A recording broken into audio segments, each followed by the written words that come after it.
Hello guys, welcome back to this channel. In today's video, I'm going to show you how to claim the Lyrebird reward in Garden game of Roblox Easter update.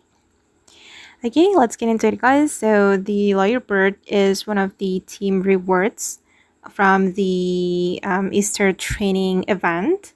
Okay, and if you want to get the Lyrebird, you need to have 64 score.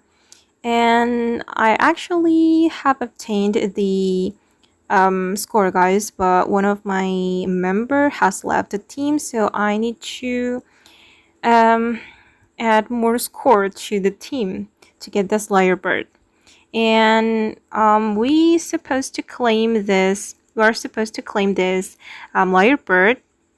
in this week, but there is a bug for the B update, so the admin delayed the update.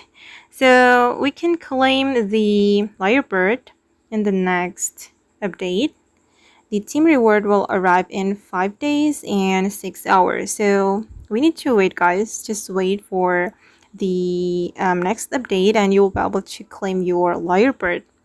And you can still work for the Easter training event to get these rewards, especially the team rewards. And yeah, we still have chance to complete the Easter training event. Just wait for the next update to claim your Lyrebird. Thank you guys, and that's how we can get the Lyrebird in Garden game of Roblox. I hope this video will be useful for you. Thank you so much for watching, and bye.